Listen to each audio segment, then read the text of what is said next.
തൊടിയിൽ നിറയെ കാന്താരി മുളക് ഉണ്ടായിട്ടുണ്ട്. അപ്പം അതൊക്കെ ചുവന്ന് നിൽക്കുന്നു. കുറച്ച് പൊട്ടിച്ചെടുക്കാം, കുറച്ച് അച്ചാറുണ്ടാക്കാൻ. കണ്ടോ, പഴുത്ത് നിൽക്കുന്നു, എല്ലാം പഴുത്ത് പോയി. പച്ചയൊക്കെ ഇങ്ങോട്ട് പൊട്ടിച്ചെടുക്കാം.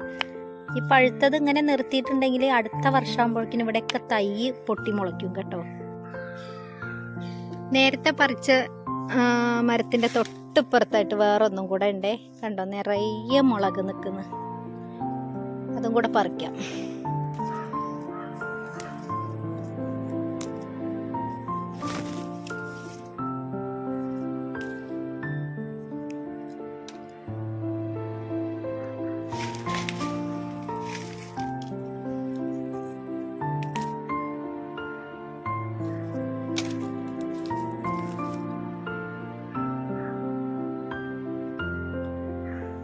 ഇത്രയും കാന്താരി മുളക് കിട്ടി.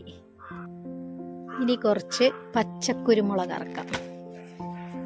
പച്ചക്കുരുമുളക് അച്ചാറിട്ട് വെക്കാൻ നല്ല ടേസ്റ്റാണ് കേട്ടോ.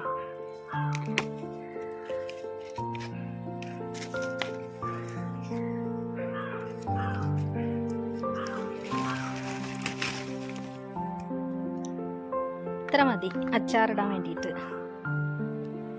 ഇനി കുറച്ച് കരിവേപ്പിൻ്റെ ഇല പൊട്ടിക്കാം. കണ്ടോ, നിറയെ കരിവേപ്പിൻ്റെ ഇല ഉണ്ട് വീട്ടിൽ. കുറച്ച് അത് പൊട്ടിച്ചെടുക്കാം. അപ്പോൾ കറിവേപ്പിലയായി. ഇനി നമുക്ക് അച്ചാറുണ്ടാക്കാം കേട്ടോ. ചെറുനാരങ്ങ അരിഞ്ഞു വെച്ചിട്ടുണ്ട്. പിന്നെ നേരത്തെ എടുത്ത കുരുമുളക് കഴുകി എടുത്തിട്ടുണ്ട്.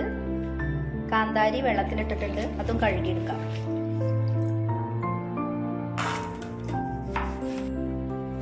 ഇതിലേക്ക് കുരുമുളക് ആഡ് ചെയ്യാം.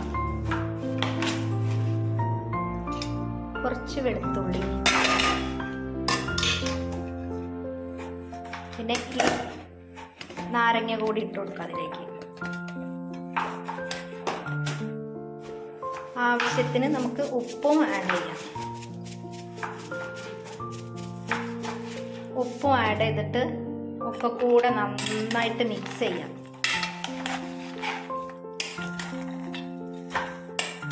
കാന്താരി, കുരുമുളക്, ചെറുനാരങ്ങ, പിന്നെ വെളുത്തുള്ളി, ഉപ്പ്, ഇത് നന്നായി ഒന്ന് മിക്സ് ചെയ്യാം.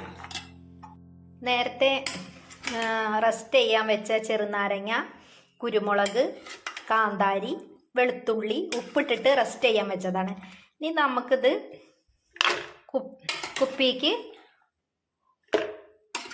ഒഴിച്ച് വയ്ക്കാം. പച്ചക്കുരുമുളകാണ് കേട്ടോ, അല്ലാതെ ബ്ലാക്ക് അല്ലേ. ഇനി നമുക്ക് ആവശ്യത്തിന് സുർക്ക ഒഴിച്ച് വയ്ക്കാം. സുർക്ക കുറച്ച് ഒഴിച്ചാൽ മതി, കാരണം ചെറുനാരങ്ങയല്ലേ, നല്ല പുളിപ്പുണ്ടാവും. പിന്നെ തിളപ്പിച്ചാറിയ വെള്ളം ഒഴിക്കാം.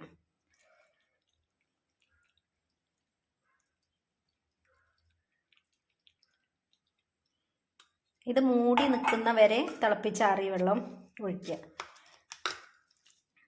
ഇനി ഇതൊന്ന് അമർത്തി കൊടുക്കാം. എന്നിട്ട് ഉപ്പുണ്ടോയെന്നൊന്ന് നോക്കുക. ഉപ്പ് ഇച്ചിരി കുറവാണ്, അപ്പോൾ ആവശ്യത്തിന് കുറച്ചും കൂടെ ഉപ്പിട്ട് കൊടുക്കാം.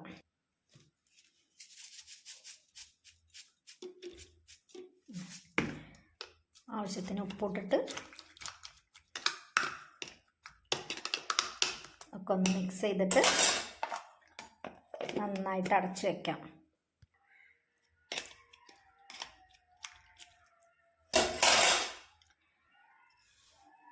അപ്പം നമ്മളെ കാന്താരി, ചെറുനാരങ്ങ, കുരുമുളക്, വെളുത്തുള്ളി, ഉപ്പിലിട്ടത് റെഡി. 2 ബോട്ടിൽ ഉണ്ടാക്കി വെച്ചിട്ടുണ്ട്. ആവശ്യാനുസരണം നമുക്ക് അത് എടുത്ത് ഉപയോഗിക്കാം കേട്ടോ.